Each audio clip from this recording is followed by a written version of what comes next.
getting very used to the setup of filming ASMR. So my air conditioner is actually in this room, and it turned on before I started recording, and now it's turned off. So, my mic is good. Okay. So hopefully there won't be too many of those like technical things, but honestly, my hope is for this to be a pretty like lo-fi channel. I'm just doing this to have a good time. So, and to hopefully help other people relax and relax myself.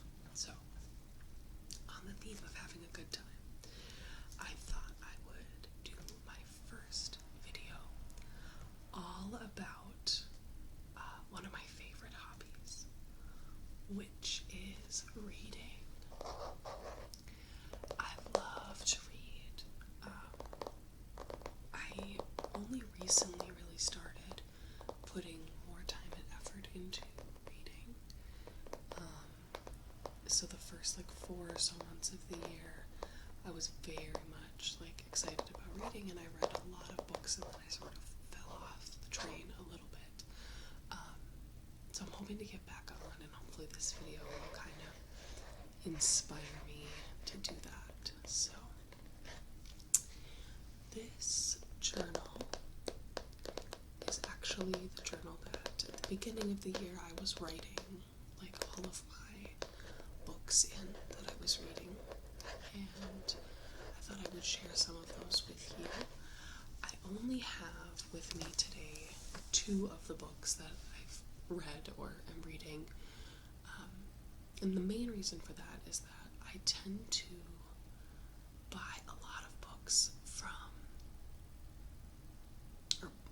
borrow a lot of books from the library, because I don't love to have a lot of things like sitting around. And if I do buy books, I tend to give them to family or friends after I'm done reading them, just to pass them along and that kind of thing. So I have 2 of the books with me today, but first I thought I would talk you through a couple of the books that I have read so far this year. So let's start at the beginning. So this is my 2021 book list. If you can, I'm getting used to how the camera looks like sideways. It's like backwards, but this is some of the books I've read so far. The first book that I read this year was a thriller, and I really enjoyed it. It was called The Lost Night by Andrea Bartz. It's sort of a book that if you've maybe read a lot of thrillers, you might not enjoy it as much as I did at the time. I hadn't read tons and tons of thrillers at the time. And now that I've read more, I feel like the concepts in the book might be like a little bit done, but it was really fun anyway. The basic synopsis is that a woman has like a very traumatic experience in her young adulthood when one of her closest friends very tragically commits suicide, and many years later the circumstances of her suicide come into question, and our main character, who was intoxicated that night but was present, begins to question her memory of the event and begins to question perhaps even her involvement. So it's a really interesting book. I think it's a similar concept to I Know What You Did Last Summer, which I have not read, but I've heard people discuss. So I've heard that it's sort of like a similar concept, but it was a fun read. It was a fast read. Like I said, if you read a lot of thrillers, it'll probably seem kind of like done to you, but I really enjoyed it. The second book that I read this year, I actually have with me. And that book is called The Library at Mount Jar. And this is actually a book that my husband had bought for himself. Flip some pages, it's kind of quiet. It was a book that my husband had bought for himself, and he didn't really end up reading. So I decided to read it. It's sort of out of my comfort zone in terms of books. I'm not a huge fantasy fan, and I'm also not a big reader of, sorry, my son is napping. If you see me looking over there, it's because my son is napping right next to me. Anyway, I'm not a huge like sci-fi or fantasy. They're not my kind of key genres. But I decided to read this instead. Or not instead, but I decided to read this as sort of an experiment. And it's interesting because this is one of those books where I feel like I don't remember a ton of like the events as they unfolded. Like I can't really tell you the main sort of storyline. And I did read it several months ago. So, you know, I've lost a lot of it, let's be real. But but I do remember like very visceral kind of like scenes throughout the book that really stuck out to me and felt really intense. So the book itself kind of has this apocalyptic kind of vibe, and our main character in the book kind of is part of this small subset of people who have been like set aside as sort of knowledge carriers, and some of the scenes, I mean, it's clear that like these people who were set aside as knowledge carriers went through some difficult and sort of traumatic things, so some of those scenes are very, they connect to you very deeply. So yeah, it's more of emotional than I guess I expected it to be, and I enjoyed it. I don't know that unless you're a huge sci-fi or fantasy fan, that you would enjoy it all that much. It's kind of a lot.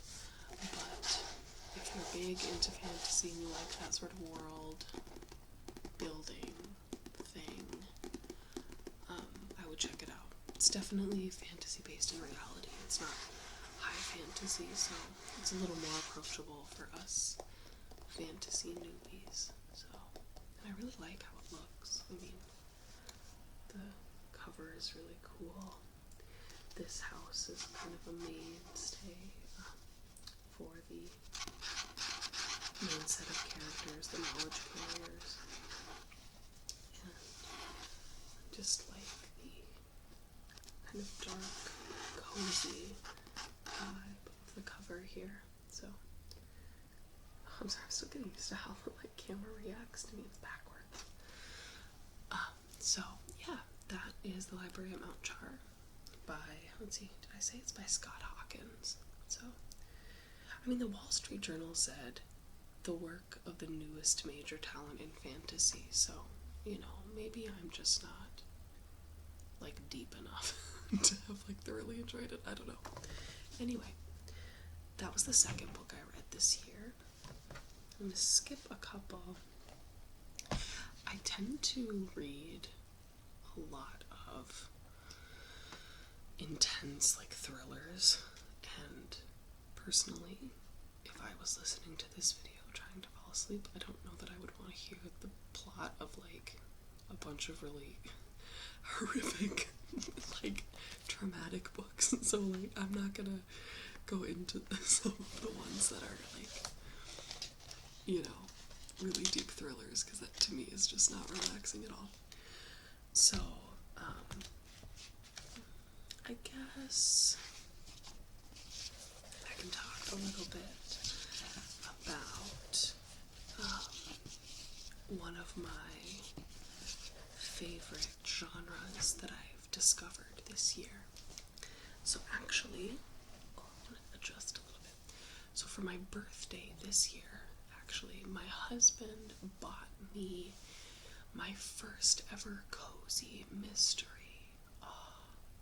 And I am a big Peter Mon fan. If you know Peter Mon on YouTube, he has like a zillion channels. It's like a drama channel, which is where I found him initially, but actually I've gotten much more into his vlog channel. And he also has like it's called Peterisms, where he does like inspirational, I wouldn't call them inspirational, sort of like meditations for the day, so I often watch those. Anyway, why was I talking about Peter Mon? Oh yes, because he also has a booktube. And he reads a lot of cozy mysteries and talks about his cozy mysteries on his vlog and his booktube. And I had mentioned to my husband that I was interested in reading some of them. Oh. My son rolled over. He's okay though. And so my husband bought me a cozy mystery called Tea and Treachery. And Tea and Treachery, let me check it out here, was written by Vicky Delaney. And I loved the vibe of this book. It was set in Cape Cod, and they were in this bed and breakfast. Like the main character and her grandmother run a bed and breakfast, and the main character also owns a bakery next to the bed and breakfast. And of course, someone gets murdered outside of their bed and breakfast, and it's high drama. But I loved the vibe of the descriptors were so good. Like, you could picture the whole bed and breakfast, and there were times when our main character was just alone in her bakery, just baking, and it was you could feel the relaxation of being there, and the descriptions of all the different scones and little cakes. It's called Tea and Treachery because the bakery that she owns is actually serves afternoon tea and things. So that's sort of the vibe of the book, and I fell in love. And that was my first cozy mystery. And that one came out in 2020, and I think the second in that series is coming out either this month or next month. So, loved Tea and Treachery, and that got me started on reading a whole other section of cozy mysteries. And I genuinely feel like 1,000 years old because I go to my public library and often check out books from this particular series, which is it's by Sally. The series is by Sally Goldenbaum, and they're the Seaside Knitters Mystery. This is the most recent one, not that she's written, but that I intend to read. And this one's called A Finely Knit Murder. Oh. I mean, they feel a little bit like grandma's grocery store novels, but I literally do not care. The characters are so enjoyable and so well written and believable. The setting is relaxing, and it's just so fun to read. So mean, and there are so many recurring characters that it feels like as you read, you get to know them a little bit. So like, and so much so that before every, the start of every book, they have like a whole set of pages that's just called the cast of characters. Oopsie. This way. The cast of characters. So, our main 4 characters in this series are the Seaside Knitters, obviously, as it's like the Seaside Knitters mystery. And I love these 4 characters so much. So, our main character here, it says, is Nell Endicott, and I would say that most of the books are set in her perspective.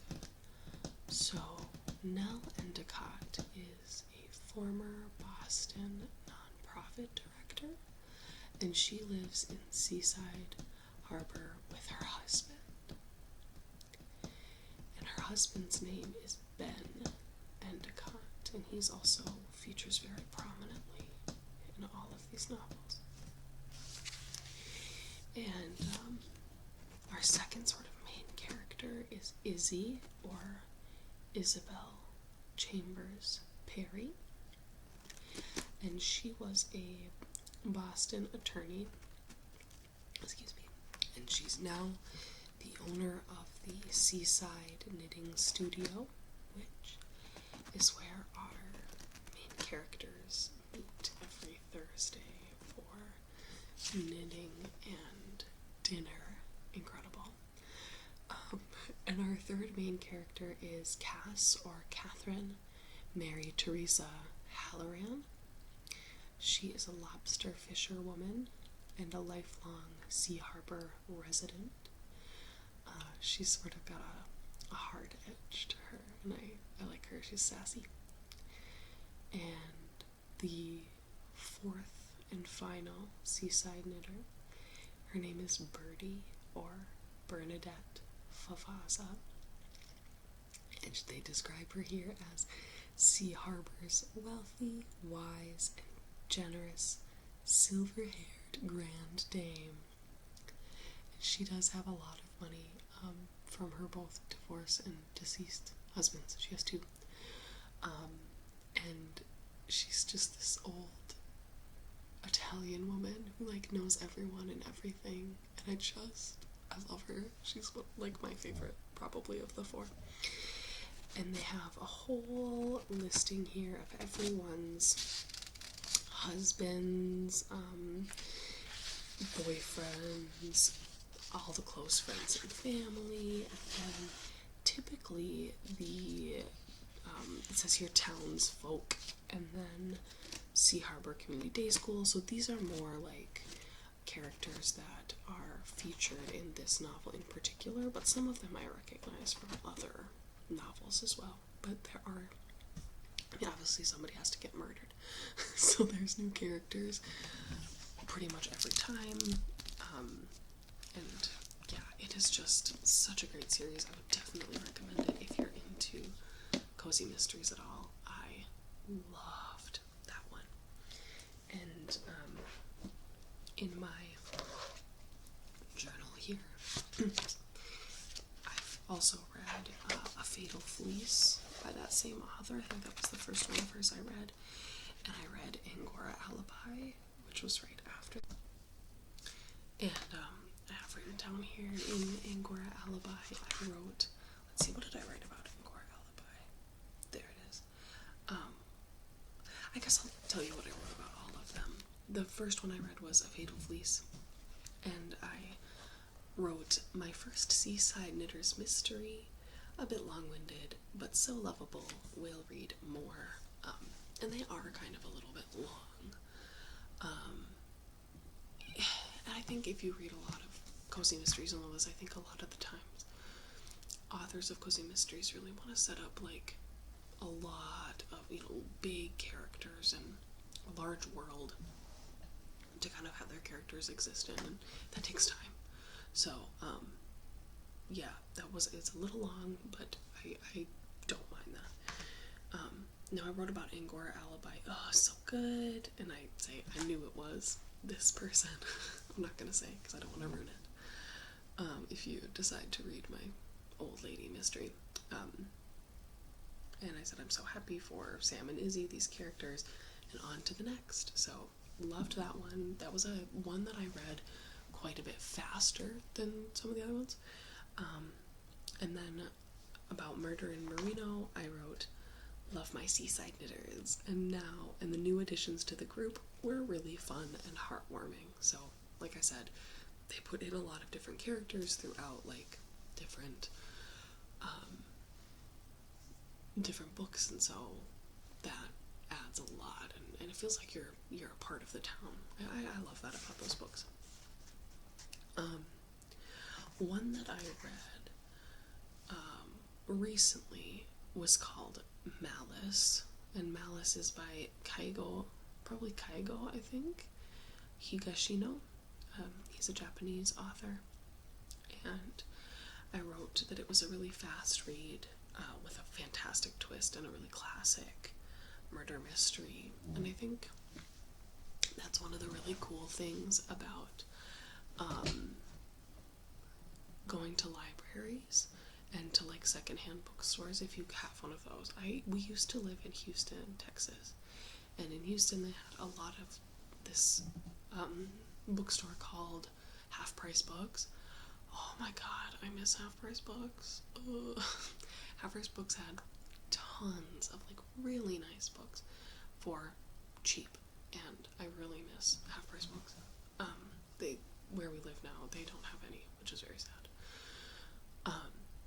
But it's one thing I really like about going to like secondhand bookstores or going to the library is that they have a lot of books that are older. I mean, obviously buying books from somewhere like Barnes and Noble or even Target, they're places like that, they're going to rotate the stock pretty frequently and keep new authors and new books in, which, excuse me while I readjust myself, sit differently, which I think is good. Obviously, like, you want to give new authors a chance and see what else is going on, and for avid readers who have read for many, many years, they need new books. Like, everybody loves new books, right? But I think it's cool as a young person to like be able to go to the library and pick up a novel that was written in like 1997, because I remember I looked at when Malice was written, because they were talking about things like pagers and stuff, and I was like, when was this written? And so something that was written in like the 90s, and see the sort of like universality of interesting thrillers and interesting murder mysteries, and how the themes play out differently throughout the time periods that they were written in, so how the setting kind of changes a classic theme. I really enjoyed that one for something like that. So yeah, support your local libraries, friends. Like, it's cheap and it's a great way to read with, while also having a place to make sure like everybody can read and everybody can have access to computers, and I love libraries. So yeah, that was Malice, and I did enjoy that book. So like, if you're looking for something like that, like, some 90s nostalgia and a classic murder mystery, I would definitely recommend that book. I also have read, so I'm kind of trying to like branch out of my typical thriller and mystery category. I like cozy mysteries because they're not too deep, but I find myself reading like a lot of dark thrillers, and like I feel completely like that TikTok. Like, if y'all are on TikTok, there's a sound where someone's like, oh, I'm trying to relax, and my wife is over here listening to these murder mysteries, or true crime that's like, her arm was cut off, and her leg was cut off, and her eyes were gouged out, and it's like, why that is the most me thing. Like, why am I reading these horrific, like, traumatizing for the characters thrillers? Like, I don't know why I do this to myself.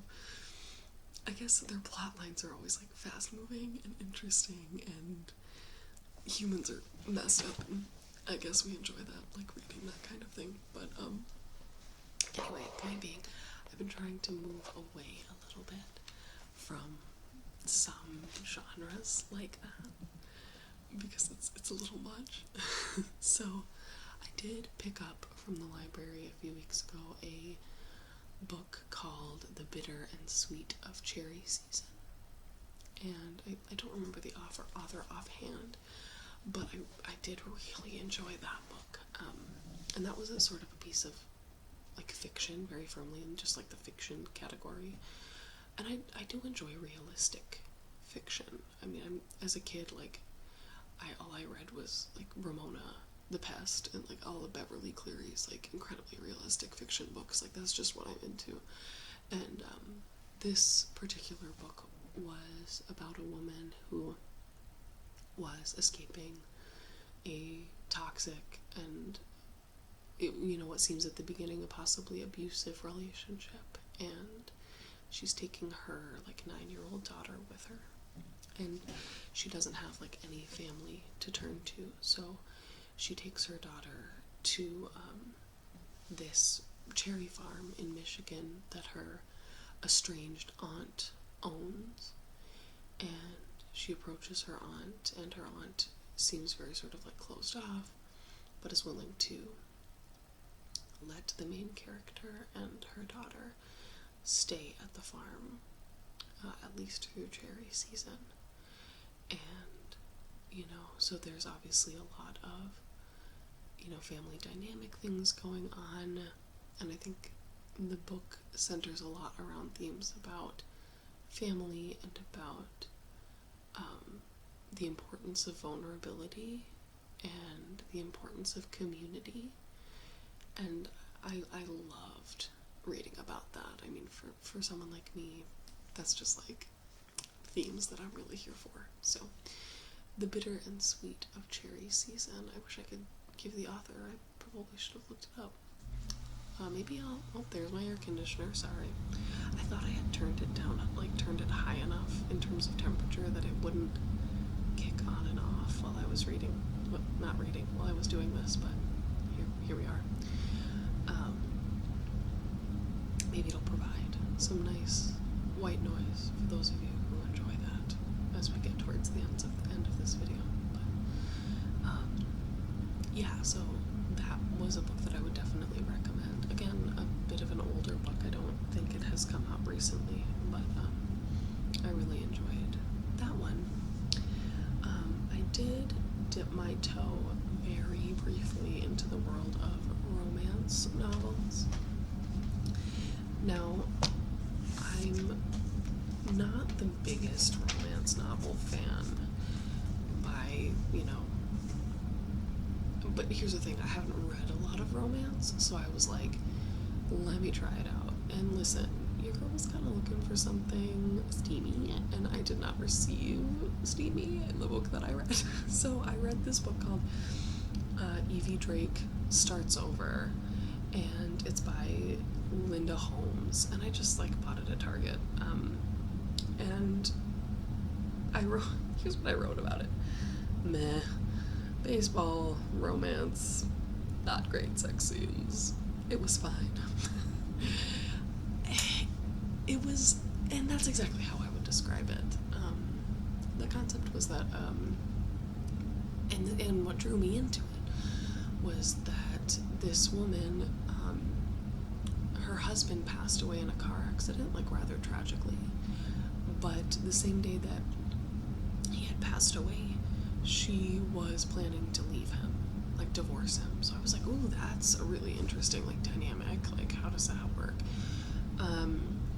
And the book is about her sort of, like, picking up the pieces of her life, but it's also about a parallel character who ends up coming, obviously not parallel, who is a Major League Baseball pitcher, and he gets the yips, which, if you're not familiar with the concept of the yips, it is something that happens to, like, sports players, particularly baseball pitchers, where they used to be able to pitch, like, amazingly, and then suddenly, for seemingly no reason, they just, like, cannot pitch anymore. Like, they'll throw some good pitches, and then they'll throw, like, a bunch of pitches into the stands, and it's just, like, disastrous. And their career, I mean, it's so frustrating because they don't know why it's happening. And there's not much they can do to, like, fix it.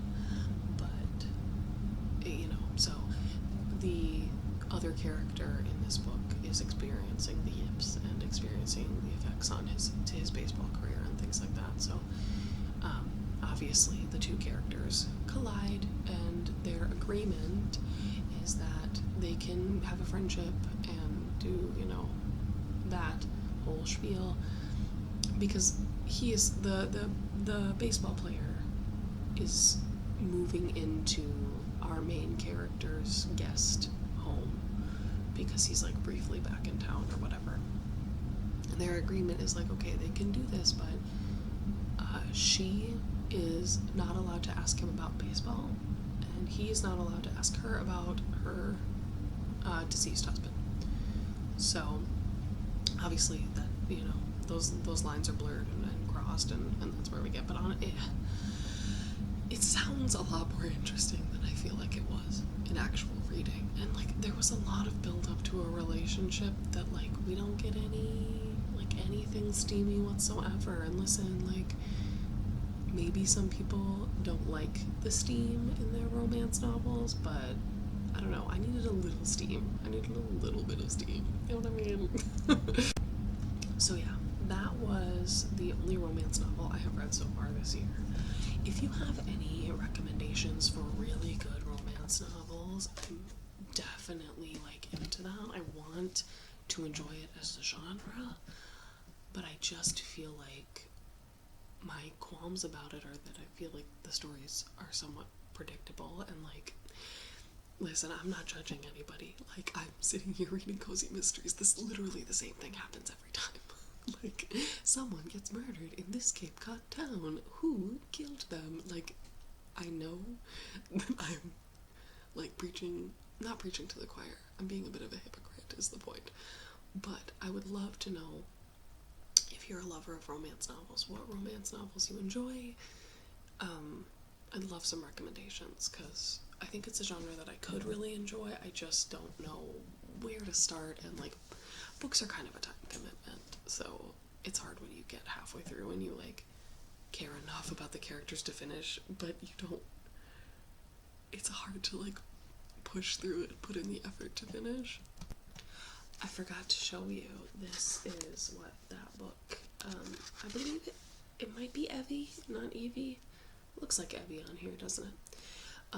But this is the book Evie Drake Starts Over. It was 20% off at Target, so, yeah. And it says up here that it was a New York Times best-selling debut, about the unlikely relationship between a young woman who lost her husband and a major league pitcher who's lost his game. And it's from the host of NPR's Pop Culture Happy Hour podcast. Yeah, like I said, the author's Linda Holmes. And it had a lot of, like, really good blurbs and reviews, and I don't know, I'm just, maybe it's me. It's probably me, but that's that book. Yeah, it's got, like, a cute cover. I really like the little yellow house up here, and I thought it was really cute. But yeah, so that's that book. I was talking a second ago about books that you just kind of gas out on.